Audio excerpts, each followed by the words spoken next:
Hello, everyone. So Christy can't make it today, but it's Victoria and I. And as Victoria has quite aptly stated, we survived Waterloo. Woo, congratulations, everyone that got through this section. It was Oh, no this small was a feat. slog. It was Oh no man. small feat. Oh, Yeah. Kaylee is asking where we've read through. So we've read through book 2, or part 2, sorry. So through Yeah. part 2. So this is where we just ended at Cosette at the nunnery, and she's just grown up. But we haven't touched Marius yet, the volume Oh of yeah, so Marius. Kaylee, you're a little ahead of us. Yeah. Yes. The congratulations are well deserved.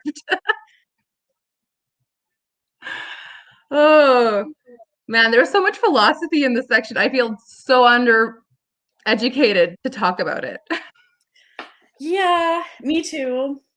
Um, there's I guess there was such little plot development going forward. Like there definitely was some, and I really liked getting to see like Cosette more, but as far as like plot wise, it was not a heavy plot section. But I don't know, some things happened. So Yes, we have a lot. I think we definitely. still have a lot to talk We about. still have stuff to talk about. And you're Mhm. totally welcome, Tiffany, even though you're behind. No worries. Yes, welcome. Yes, and I think this is also why we wanted to read all together because of the slogs like Waterloo or like his ramps, not ramps, but his like rabbit holes, because that's why I knew I needed a group to read with. Hmm. Honestly, if I had read by myself, I probably would have DNF'd at that point Oh, or put it down really? for a while. It's softy enough where you read for a little while and just take a break. Mhm, mhm. I started doing the audiobook around Waterloo. I was like, "Okay, I'm gonna need to make this go a little faster." Audiobooks are great for that. Yeah, No, it we uh, felt like prep for what's coming. we There's might more. need each other for There's that there's support group for the rabbit holes or something. yeah, there's probably more history lessons and philosophy to come. But it's wrong history lessons too, because I looked up summaries and he lied about some of those things. So don't take it all as fact. Oh, okay. Apparently, So, there like, was no such thing as the ditch. oh, interesting. Well, yeah, so talking about Waterloo, I'm curious what you guys felt was like, why does Victor Hugo want to put that in there? And just kind of like diverge a little bit from the plot and give you his 2 cents on Napoleon and um oh, Chrissy enjoyed it. Okay, good. I That's good to know. Someone did. I enjoyed it as far as like it's an area of history that it's been a long time since I've studied it. So I really I really needed a refresher a bit, and so that was helpful for me. Um but as far as like why is this here, other than we kind of introduce Thénardier at the end, and we show how Thénardier is the kind of person who will rob corpses, basically. He's And that kind dying of person. people. Yeah, and dying people. And then he meets uh who I think he meets Marius. Is that who he meets on the battlefield? Who Marius's grandfather. Oh, Marius's grandfather. Okay, got it. Because the last name was Pontmercy. Yeah, I think that's the connection. Okay, yes, Christy, help us. Yes, please do. And Kaylee has something to say. So it wasn't graphic, which it was for sure. A lot of dead bodies. It was a lot about the war, which I mean, I read War and Peace, which was graphic. And it was interesting to read that versus Waterloo because they're both about like Napoleon and fighting the battles. So that was interesting as well.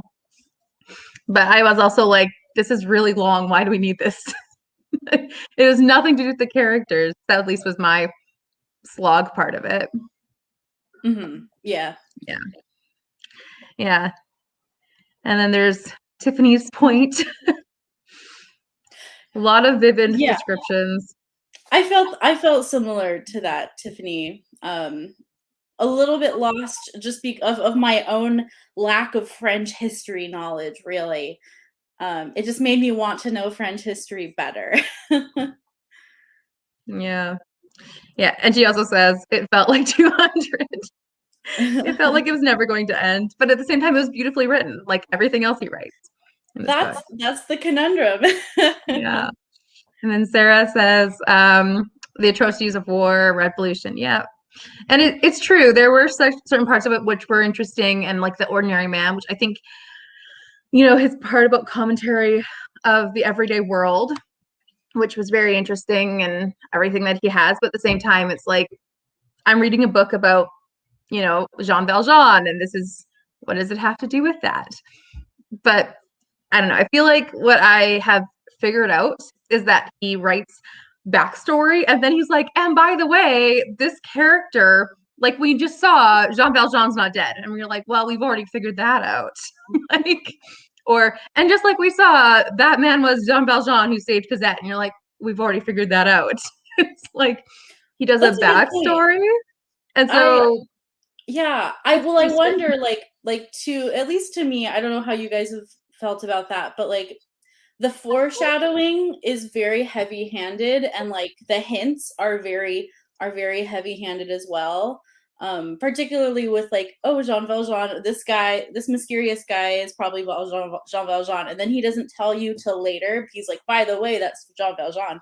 I wonder if like as modern readers, I feel like we see that coming a mile yeah, away. But I wonder if his modern readers maybe wouldn't have, you know. yeah.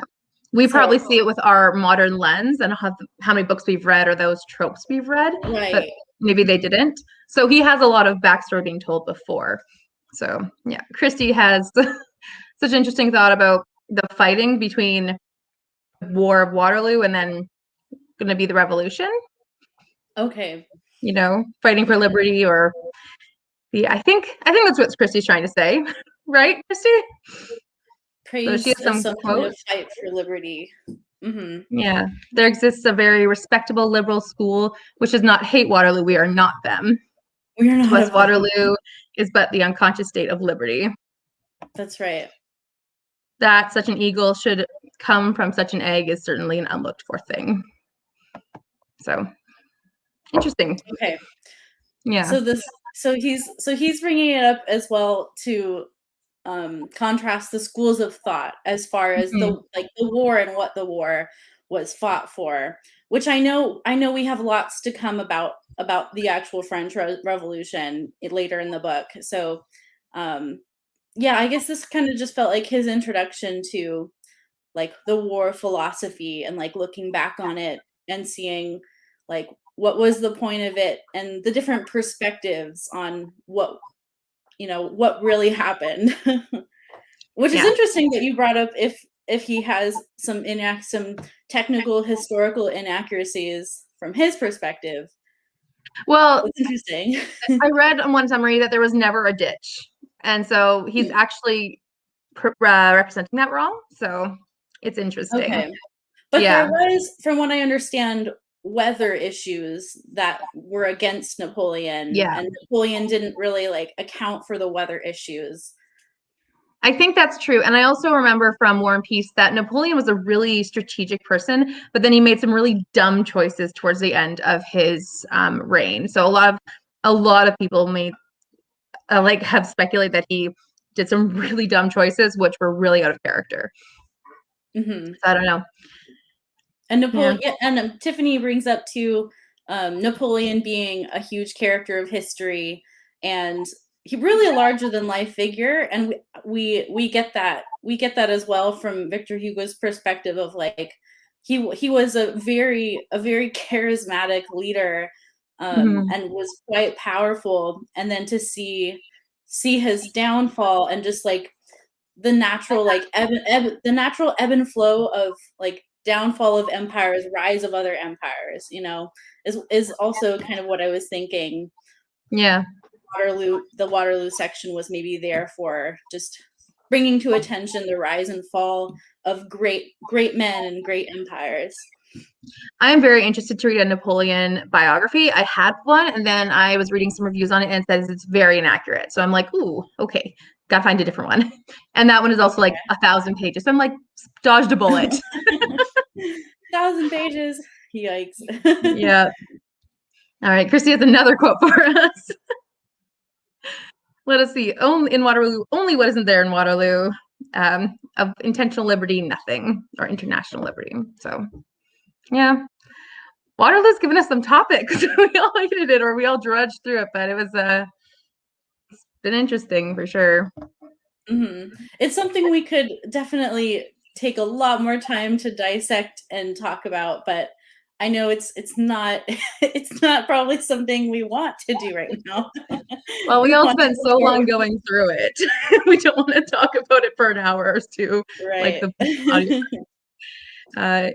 Yes, I will let you know if I find a good biography. I am on the hunt because I am actually really interested in, based on like War and Peace last year, I've been on the hunt for a good one. And I just dodged the bullet like now. So I'm gonna try and find a good one. But yeah. Oh, one thing that really stuck out to me in this section was how much of a planner Jean Valjean is. Like, he just is so strategic in the way that he, sews money into his coat, and the way that he purposely begs to go and save the man who's falling off, then like throws himself into the water, and like all these different steps that he takes.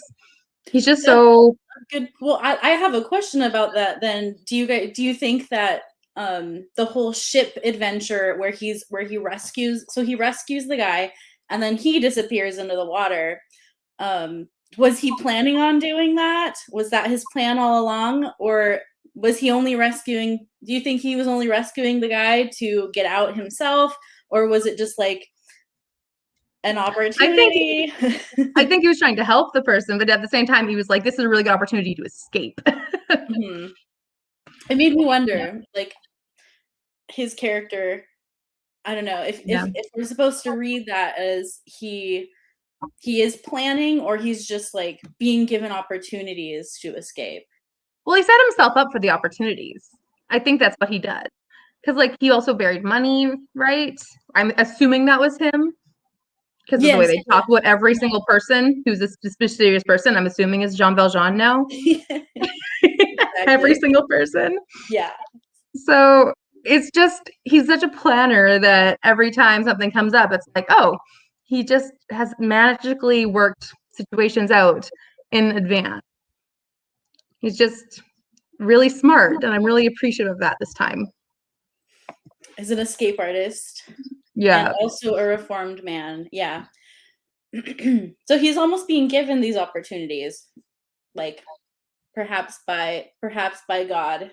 Maybe Victor Hugo is saying like he's being given these opportunities to escape, and he knows how to take them. Yeah, I like what you say, Kayla. He makes up the choice to when these opportunities arrives, but he's has backup plans. And something else I read was like, he's like divine or something, because it's like when Cosette cries out to God, suddenly Jean Valjean appears, and it's like Hugo's making up these points, and it's like, well, that's interesting that he's making these correlations. But I do think that Valjean is making these plans, and then suddenly it's like, oh, we're gonna sneak out in the middle of the night because suddenly I found this opportunity. It's like he has these moments of genius, it seems, but he's really set himself up for those moments. Mm-hmm. I'm glad he gets out because, he doesn't deserve to be in prison forever. Yeah. He's a reformed man. He needs a second chance. Yeah. He's very suspicious. I think he's Oh. That's it. That's what saves him so often. Yeah. That's funny. Yeah. But Cosette, so you brought up Cosette as well, and we really get to see her as like the most tragic figure. I mean, her mother was really tragic too, but to me, Cosette is even more tragic because she's a child and she's being abused so terribly. And so it was just heartbreaking reading about Cosette and like horrible ways that she's treated. And I think Cosette represents other French children who were like, you know, inheriting this system, this broken system, that Fantine is a part of. And I feel like Hugo's using Cosette to just show us like the true unfortunates of this French system is the children, right? And like the truly innocent people who can't help themselves. Yeah, she just needs a hug and a doll. Oh goodness.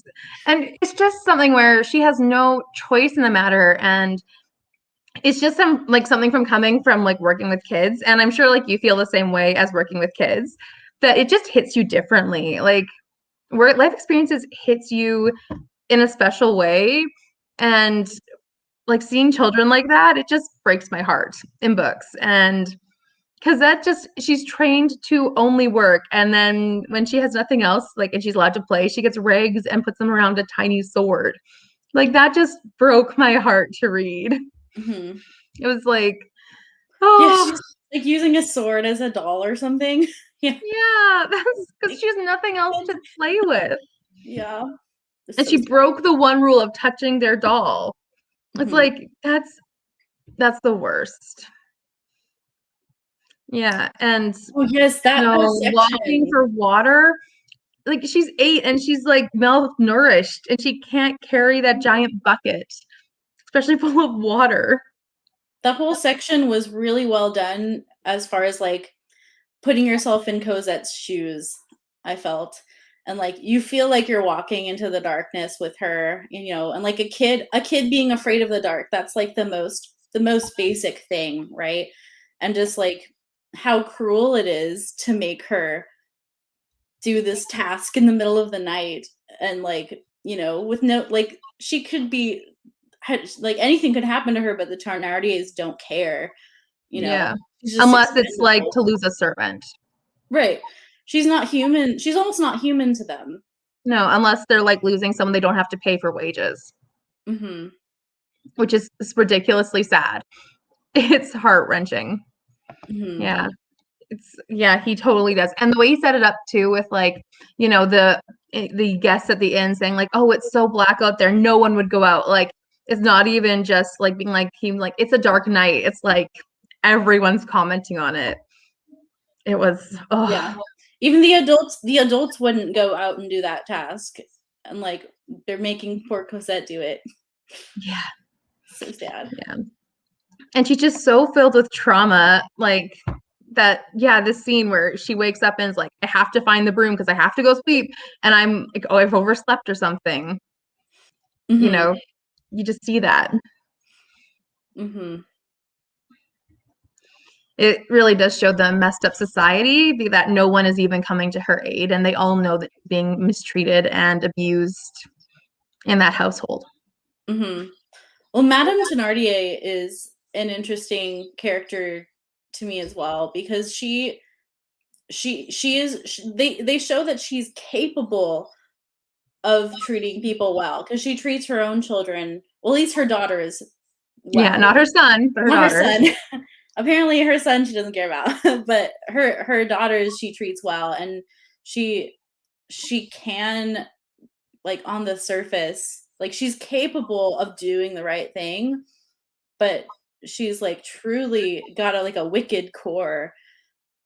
And yeah, there's just like no way around it. Like she's just wicked. Yeah. Her trauma is very realistic. And yeah, no, the mother is it's interesting because it's interesting that Madame, oh, I can never pronounce her name because the audiobook is so fast, the French names just I fly think through, but I know what it's they are. Thenardier. Carnardier, yeah. But it's interesting that she doesn't love her son because typically boys are more loved than girls, especially in older like societies. So I thought that was an interesting point. But Mm-hmm. yeah, Tiffany says that she's a cash cow to them. And yeah, then Kayla's like that. It's heartbreaking. And Valjean putting him in his place. Yeah.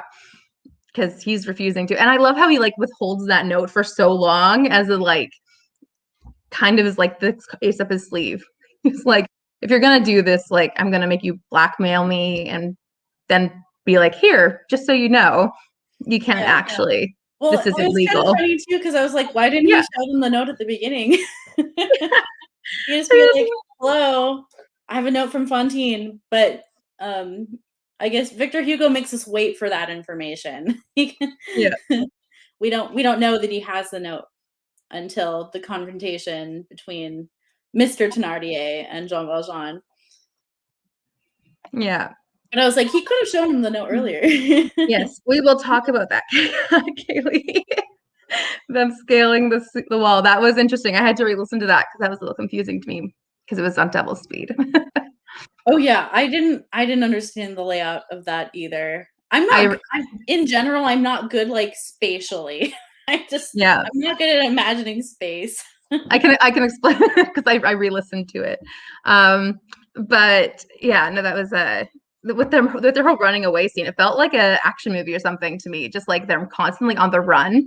It felt very much like a James Bond movie or something, or not James Bond, but like Jason Bourne or something, constantly going, which is very interesting to have in Les Miserables.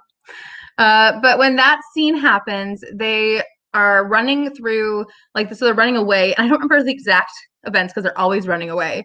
And then he has a fork in the road and he decides to go left and not right. So he's going away from the town and he goes to this urban place where he has a wall and he has the choice to whether be like leave Cosette and scale the wall or have them both be captured.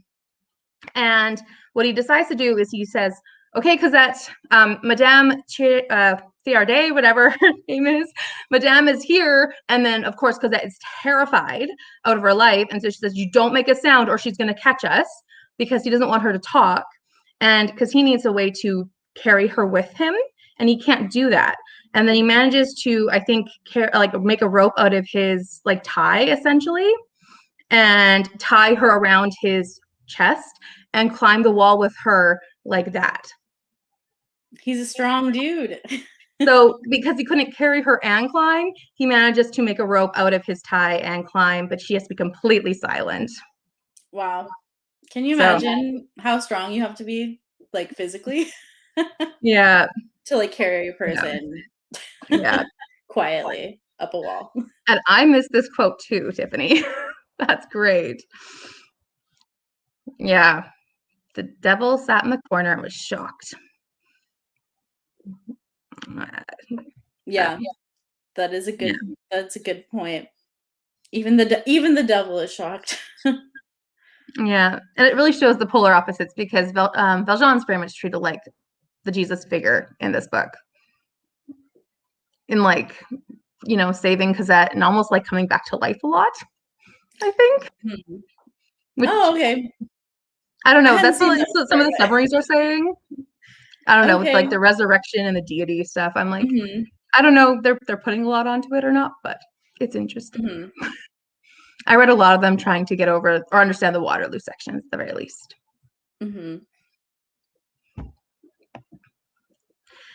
But yeah. And then Tiffany says something with a note too. So as anonymous as possible. Yeah, he doesn't want anyone to know that he is Valjean, I guess, too. He does kind of keep it as a secret as long as possible. Because, you know, Javert does not want to give up the hunt. That makes sense. Yeah. If he wants to stay anonymous. Oh, okay. So Kaylee says he got the rope from the street lantern. I missed that part, but I did remember that he threatened with Madame. I basically, I told Victoria earlier, I binged the last, I don't know, 4/5 of this in the last 24 hours. So it's all really fresh in my head, but at the same time, that kind of gets a little muddled with the little details. So, but that moment stuck out to me. Reading in 24 hours. Waterloo logged me down. I would not be surprised if many people got stuck in Waterloo too. Yeah. So he lands in this convent. Yes. Right? And the music was beautiful before he got in. Yes, and we hear some ethereal music. He's not sure where he is. but he's like, surrounded by angels maybe suddenly. And then he meets Fauchelevent is how I'm gonna say his name, I I think. think that's how the audiobook said it too. Fauchelevent, I think. Fauchelevent. And Fauchelevent is kind of this, like, I was trying to figure out why this man has a bell on him. I guess just because there's ladies everywhere and they're nuns, and they just want to know where the man is. But like, I was like, it sounds like a dog. Like they put a bell on him so that they can hear where he is in the garden. Oh, I was like, that's yeah. kind of odd. I think the bell was like by his house. I don't know. I didn't really understand that bit either. I think it was attached to him. They put a bell on him so that they could hear where he was in the convent. That's just so weird. Because then I think they give Jean Valjean one as well. Correct me They if I'm must wrong, have. but that's what Anyone in the comments know? I'm like, I don't remember. Or anyone watching, I don't know. I'm like, I was so confused with that, but at the same time, he was like, this is what this bell means. This is what this bell means. It's like, you know a lot. Oh yeah, well the church, yeah, the church bells. Mm-hmm. But I was like, when he was first introduced, I was like, I don't remember this person at all. So yeah, when he was like, this guy came back and he is rewarded for his compassion, I was like, that was great. But I was like, who is this guy? I was like, oh, this man saved my life, so I must save him. And I was like, okay, who did Valjean save before? And I was like, there's been a few people. I don't remember who he saved. So I kept listening, and then I was like, oh, okay. It was the guy from the cart before. Got it. Okay. So Christy says it was on his knee. That is weird. Yeah. I was like, okay. But that's so strange. So what'd you think of that whole like adventure where Jean Valjean has to hide in a casket and he almost thinks he's being buried alive. I was like, oh my gosh, is he being buried alive right now? It reminded me of the Count of Monte Cristo. Oh really? Yeah, because that's how one of the prisoners escapes. That's how Edmond okay, I haven't read it. Dantes escapes. Yeah. So that was interesting. I checked it out, and Count of Monte Cristo was published before, so it's very possible that he saw that and took it too. Interesting. But it was very funny. It was, yeah, no, I thought it was really an interesting way to escape, because it also shows his cleverness and his intelligence for escaping and like thinking through another plan. Like, hey, there's an empty casket. I'll just get out there. But at the same time, it's like, yeah, you're in a casket. You might get buried alive.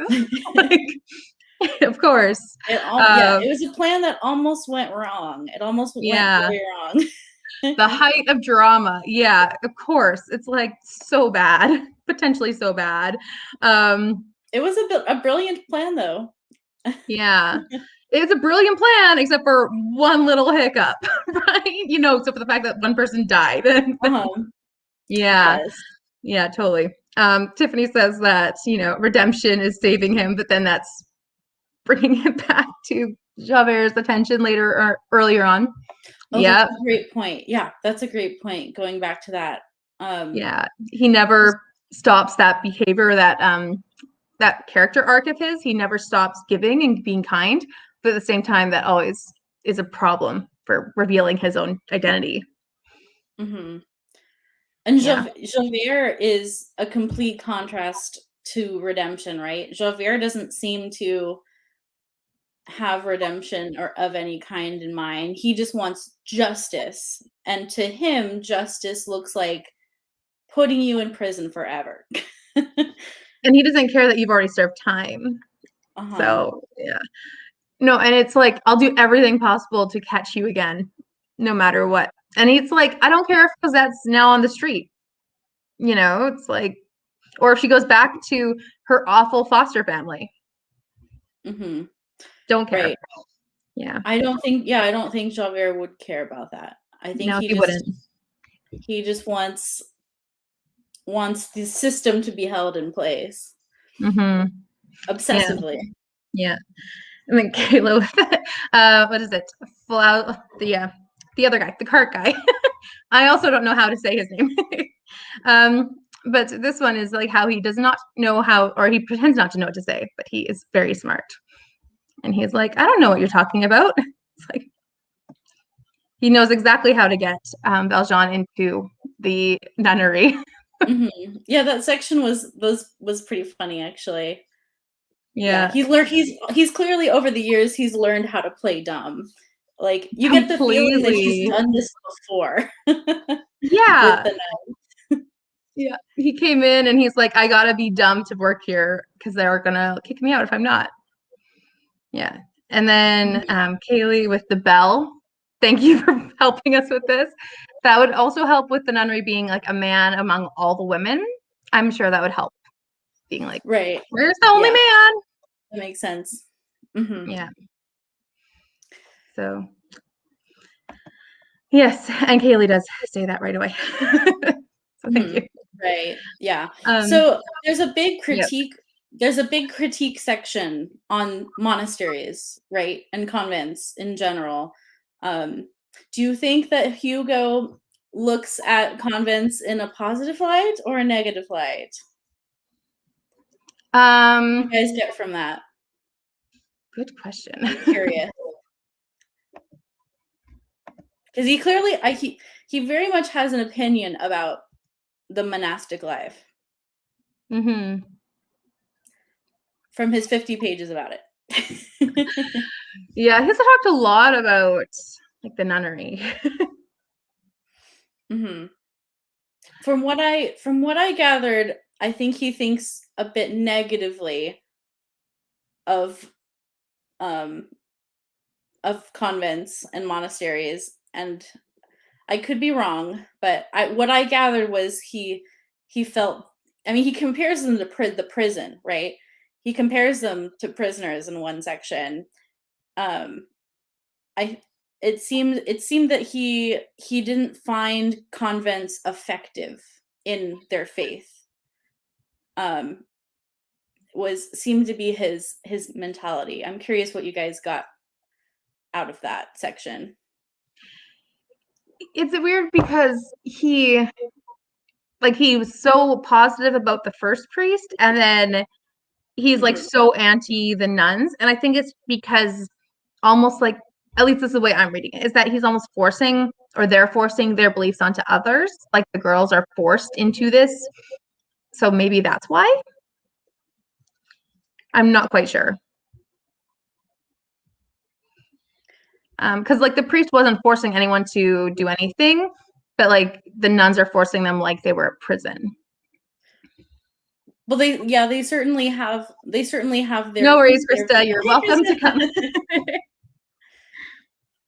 Yeah, there's a whole little passage where he compares the prisoners to the nuns and like compares their daily lives and draws some connections between like how they're living. So the prisoners are being punished by an outside force and the nuns are punishing themselves from an inside force, is kind of what I feel like he was saying. And so I don't think he was being very positive about nuns. No. he was trying to say something. And I think yeah, Kaylee, like in convents take it too far in his opinion, which is just an interesting idea, because all writers and all, everyone who creates makes their own ideas prevalent in some form in their content. So he's making that idea a little known. Oh yeah, Christy, I don't know. I don't know if that's something. Is that something that happened? I don't know. Yeah, I do know that like in the Black Death, like in the plague era, people were buried alive because they would find, like, they would reuse caskets and or coffins, and they'd find scratch marks. Oh. And so that's why the term "saved by the bell" is around. Because they would, yeah. Because they would put a bell, and then you'd pull the bell if you were actually alive. Oh my gosh. Yeah, people would just pass out on the road from like exhaustion, and then the people, you put them in a grave, in a grave. So I do know that's a thing, but that was like 1500s. A bit before this, yeah. Yeah, our ranch was Well, we also had a discussion, right? A rant discussion. Yeah. Mm-hmm. Yeah. Kayla, I think that's accurate. Yeah. And I think he also points out that the church isn't just like the people, like people in the church are different than the church itself, too. Like, I think that's also something he was discussing, how there are differences between the people in their specific religion. Because he also, I think he stated in one quote, I don't remember, I didn't mark it, but it was like, because he had also talked about, or the author had already talked about previously the priest, like that was a quote or something. So it was like, he had stated that or whatever. Yeah. August. Yeah, why didn't we get that backstory? We get backstories for everything else. Like, we should have gotten that backstory. Yeah.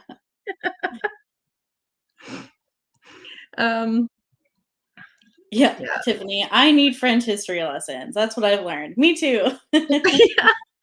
I've learned that I know a lot about English history, but not French. Yeah. Yeah. I need to brush up on that. Yeah. And then the priest is the ideal priest. And he definitely showed that was his interpretation of how the church should behave at the beginning. So yeah, I think we all zoned out a little at Waterloo. Maybe a little, except for Christy, who loved it. No, Waterloo was interesting, but we've already slogged to do that talk. Let's see. What else happens in this section? Cosette goes to school, and then that's it. It is interesting. Cosette is growing up and becoming a happier person. Yep. So Jean Valjean is very much like her savior. Jean Valjean has saved her from a fate worse than death or death. Because I mean, Cosette probably would have died under the Thénardier's watch. Like, I would have given her maybe a year or two based on the lack of clothing and the cold winters. And yeah, she was probably going to die at a young age under their watch. So Jean Valjean saved her. Yeah. It's definitely sad that that's what it took, like a stranger coming in and saving her, but you know, that's what it is. I also was reading something. Yes, it's very Christy Lewis. On brand. Yeah, and she is happy now for sure. But I was reading in one of the summaries that she's not getting any social interaction.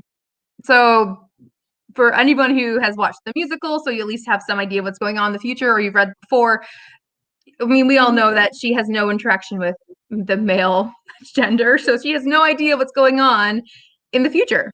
So, or like how to interact with anyone of the opposite sex. So when it comes to, boys and Marius, it's going to be difficult. And so she's not going to really have any knowledge. So it's going to be interesting for that, I think, to notice. Because she only knows, hard work and then only nuns. Hard work and nuns. And even then, like, she doesn't really know anything else. So as much as it's like right now, she isn't being taught like social intelligence. Yeah, she's being hidden. Yeah, she's being hidden away from society. Yeah. And she totally trusted him too easily, but at the same time, I think you trust anyone over her foster family, over the he bought her an expensive doll out of the shop. Like that is like how you win a little kid's heart. Especially when that child was playing with a sword. Yeah, when a sword was her toy before. Yeah. Yeah. Yeah, man. And yeah, it's great that they had such good living conditions. I know you corrected that after Kaylee. So they had better living conditions. And also she had her foster father like there, or her grandfather, who they knew him as. So yeah. And the way they got him out is very quick on their feet. Like also very convenient that the same day they arrive is their death, and they don't want to bury her in her, casket. They just want to bury her under the altar. So very convenient that there's something else going out that's empty. Yes. Almost faded in a way. Yeah, definitely. I definitely see that theme, like fate interacting or like divine intervention, in the Mhm, situations of our heroes, and like, characters doing the right thing being rewarded. mhm. And There's a lot of that going on. yeah, particularly obviously with Jean Valjean. And Cosette, a lot of fate's like happening, a lot of her choosing the right moments so far, even though we know her very little. Like, yeah, and this with like her trust being instinctual, like she knows who to trust. It's very Mhm. intentional. And Yeah. Hugo's rewarding her, or like the writing or the divine or whoever is rewarding her by giving her the right person. So it's an interesting discussion for sure on that. Because Javert is constantly being thwarted and he's doing the wrong thing by That's seeking true. justice. Hmm. He's like one step forward, two steps back all the time for Javert. Constantly. He's doing the right thing, but he's doing the wrong thing in the eyes of the reader. Hmm. So, True. yeah, very creepy, that graveyard scene, because you're just like waiting for him to be buried alive. I was waiting for him to have to go back and like dig him up again. That's what I was waiting for it to be. Yeah. Well, that moment when like the dirt lands on his coffin and he hears it, and he says it sounded like thunder, and then Mhm. like the hole that he was breathing through like got Yeah. stopped up with dirt, and I was like, oh my gosh, I'm claustrophobic right now just thinking about that. That's horrifying. Yeah. I remember watching a Ryan Reynolds movie about him being only in a box and like being buried alive. And it was literally him only in a box. Like that was the entire movie. And it was just so claustrophobic and so creepy. And it was like that for that scene. And I was like, ah! But I was Yeah. just waiting for him to come back and be buried. It's like unburied.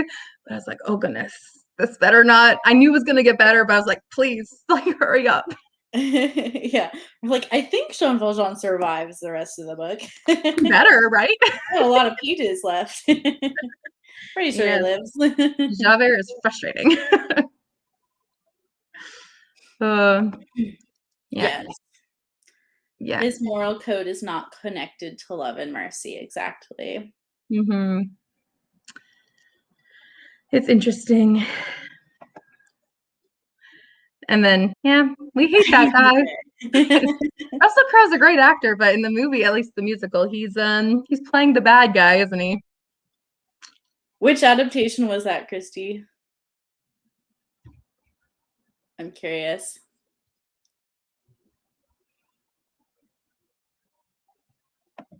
And then, So I think we're talking about Victor Hugo.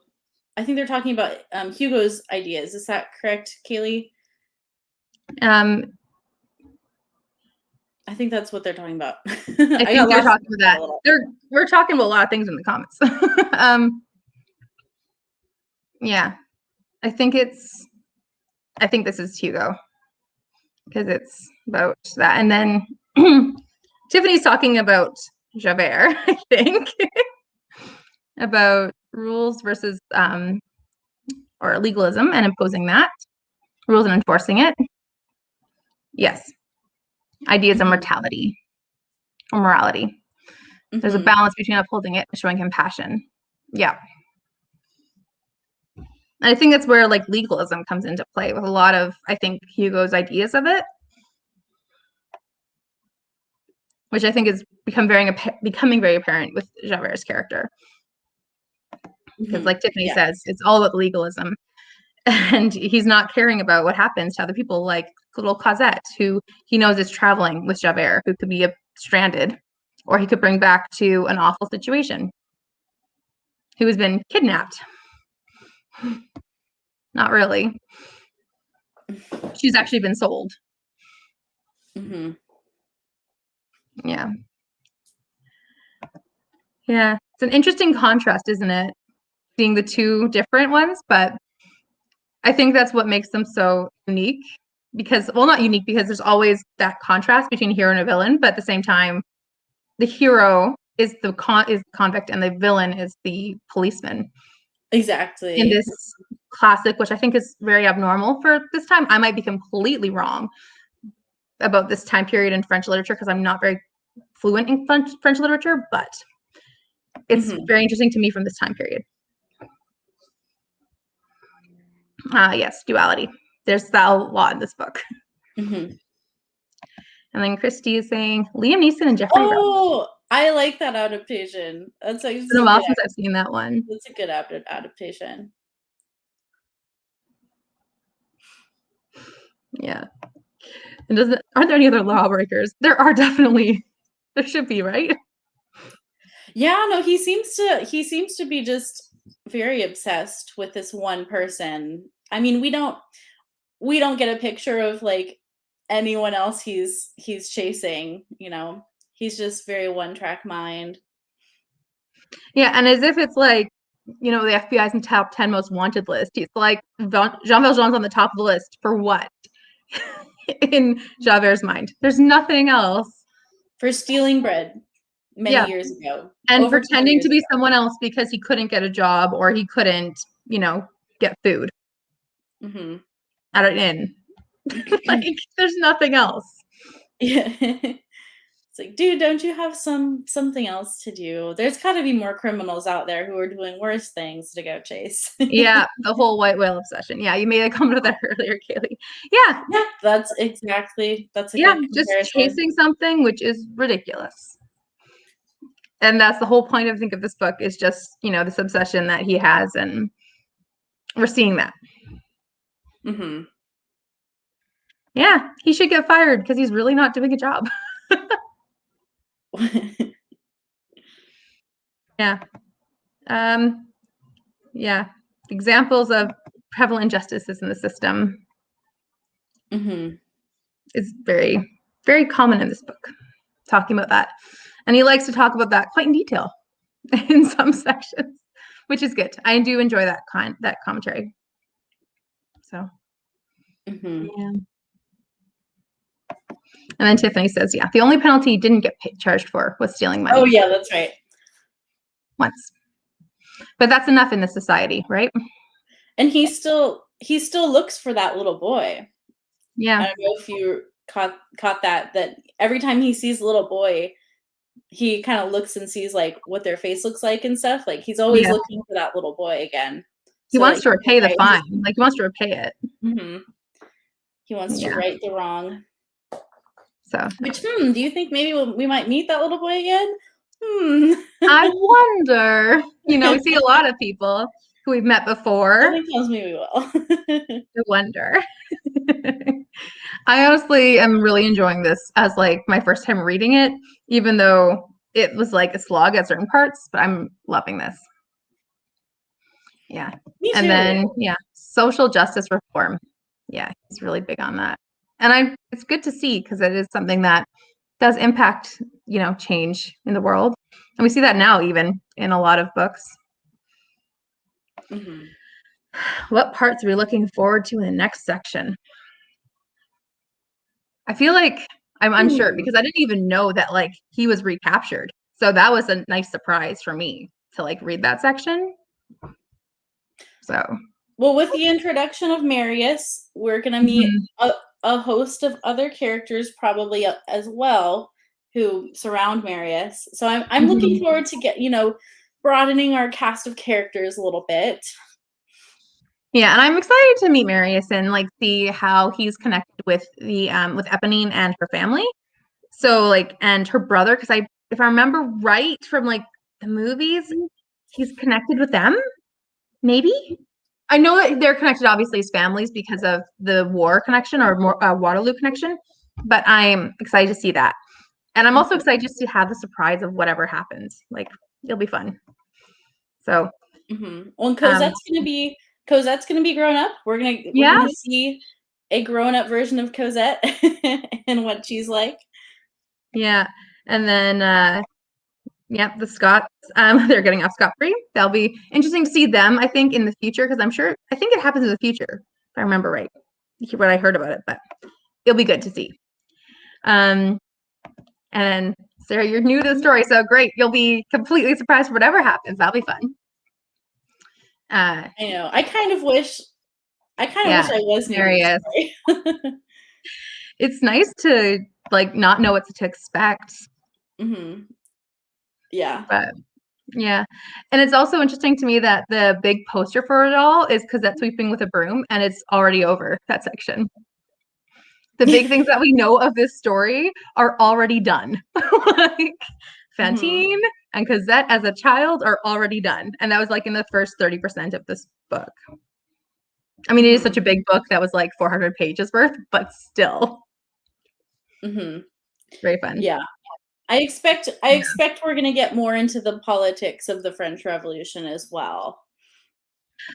Oh, productivity sprint. That actually leads us into something very interesting.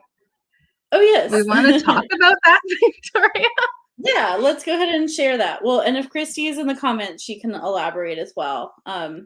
But yes. go ahead, Amy. Okay. So Christy had this really great idea that we can do a little 24-hour readathon, like to boost us all up for reading together and to get us through the next section. So we're going to do that next weekend, starting at 9 a.m. PST on next Saturday from the 7th, all the way to 9 a.m. on the 8th. So we can read together and we can do a live stream sprint on Christy's channel. And we are going to do a Discord in Victoria's, like a Discord channel in Victoria's Discord. So that'll be great. And I think, is that it for the information? I'm going to check. I think so. So we'll do a reading sprint next Saturday. Yeah. That's just a Les Mis themed reading sprint on Christy's channel. I think around 2 PST. Was that the time? Yes, 2 PST will be the reading sprint at Christy's channel, and we can all read together for about an hour and just, buckle down and get some more reading done so we can, chug through a bit more of it. And I'm probably gonna do a weekend vlog.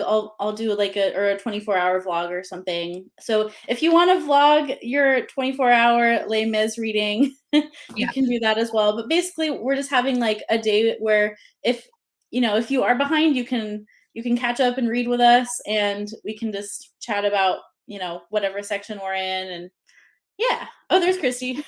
Yes. I'm also going to blog, and if anyone wants to do Deweys, it is actually running this weekend as well, or like coming weekend, from the Friday night all the way to Saturday night, from like 5 p.m. EST or PST to 5 p.m. on Saturday. So you can do Deweys and our little readathon for like 8 hours together. So if you're doing both, they can be joined. It'll be great. So we can all read it. I'm probably going to save this until next weekend so I can just do the whole thing in, one day, but it'll be fun. Yay. Yes. So we can all read together. Yeah. We'll put those details in the Discord as well. So we'll put like the times and the reading sprint times and stuff. So we'll pin it. We'll pin it in the Discord for you guys. Definitely. Oh, yeah. Tiffany is wondering where does she find the Deweys info? I think they have a website, don't they? They have a Goodreads group, and I will put that in Victoria's Discord as well. And yeah, I'll just put that in Victoria's Discord. Maybe I'll find it quickly here, but no, I'll just put it in Victoria's Discord. It'll be a lot easier and quicker, or more easy, I guess I would say. But yeah, it's pretty easy. You just read. There's no prompts or anything for it, and it's just an idea to read as much as you can in 24 hours. They always run it from like 8 to 8 Eastern Standard Time. So it's just their way of doing it. And I have tried to join in, but I'll be reading other stuff before our 9 a.m. start time, and then I'll be reading Les Mis at that point. So it'll be great. And I highly recommend, if you're not doing Victoria's Discord yet, to join us, Tiffany, or whoever else. It's lots of fun. We can at least discuss, and like maybe we can push each other through the maybe little long-winded parts, because Waterloo definitely got us all waterlogged. Waterlogged. I like it. But yes, and if maybe we can find Audition or something online that we can all watch, we could maybe watch it during there if we all get something read enough. Along. Yeah, I like Krista says we should do a watch along. I like that idea too, but I don't know what adaptation we should watch. It might be a tricky one to figure out. Yeah, because there's a lot of adaptations, but I would definitely. And we don't want to spoil anyone either if anyone hasn't been spoiled yet for the ending. Yeah, Kaylee, I feel the same way. So Kaylee says she can't stand the musical. It's not that I can't stand, like, I like some of the music, but I can't stand the 2012 musical film version. I just don't think they did it very well. So that's all I could think, Tiffany, while listening to Waterloo. It's like I'm being waterlogged. Yeah, that's our next hashtag. Waterlogged by Waterloo. Yeah, we could do an adaptions ranking or something. All the adaptations. Maybe we should put like a poll or something in your Discord, Victoria, and like idea. And then we can do something like that and watch it after we're all done reading the book, so no one gets spoiled for the ending. Mm-hmm. Who hasn't like actually read it all before something or been spoiled for the ending. But we can see. No, but we'll do a watch along, I think, after we've read the book. That way no one's spoiled or anything. But maybe we'll do a poll. That's a good idea, Naomi. Yeah. We'll do some research on that, guys. We'll figure it out. But that's something I really do want to do because I think it'd be so much fun. It would be, yes. Yeah, different times, and people can join whichever ones they want, and all of them. We might all be sick and tired of Les Misérables after reading the whole thing and watching all of the adaptations, but we can try it. We'll see. We could. We'll ruminate on this. We'll think about it. Yeah, we'll think about it. But yes, I do actually really want to watch the Les Misérables Broadway one, so maybe I'd try getting my hands on a copy of that. But everyone who has seen it loves it. 24-hour watch along. Oh gosh. That would be a process, wouldn't it? That'd be like watching Lord of the Rings from start to finish, extended edition. Which I have done. Longer. I have done that, and my eyes were tired. I'm very, very tired. Yes. We took a break for food, and that was it. I don't think we did that. We grabbed food and we went back to watching while eating, so we didn't even really take a break. Yeah. So. I don't know if I'll do it again. It's intense. Yes. So that'll be in the works. We'll figure out a watch along of some kind. Mm-hmm. Oh, a Ms. Marathon. Oh goodness. And Lord of the Rings next. There are Lord of the Rings going on all the time. I think they're like YouTube always has Lord of the Rings readathon happening. So if you ever want to jump on that, there's going to be one starting in September with Ryan and Kristen at Seeking Stories. So there is a Lord of the Rings readathon coming up. Yeah, there's always one of them going on. I've always heard about something. So yes, I'm actually excited to reread it because we read it together, Victoria and I. Yeah, that's right. So that was a great time, and I'm excited to read it again one day. So that'll be good. Yes. All right. I think we've talked Cosette to death because there's nothing much else to say plot-wise. Yeah, now we're talking about Lord of the Rings, so. Mm-hmm. So the next live stream, not read along. We're not doing read along again, another one yet. The next live stream will be in 2 weeks, and the live stream. I'm sorry, my brain's already going away. The live stream will be on Chrissy's channel next week at 2:00 PST for our little readathon. So that'll be fun. We can all do it. Awesome. Yes. So this is the one to do for the Lord of the Rings. But yes. There you go. Little plug for Lord of the Rings. There you go. Anyways, we will be signing off then, and let's enjoy Marius maybe throughout the week if you want to, but definitely on the weekend for our little read-along thingy. It'll be fun. I am so excited to read with everybody like jointly like that. It'll be so good. Yes. And I'm not going to put it off. if anybody needs it, I just put this morning a daily schedule for part 3. So if you want to follow a daily reading schedule for these next couple weeks for the Maria section, that's in the Discord as well right now. Yep, it'll be great. All right, everyone. We're going to sign off now. Thank you guys for coming and Thank chatting you, with everyone. us. It was great. Thank you. Bye.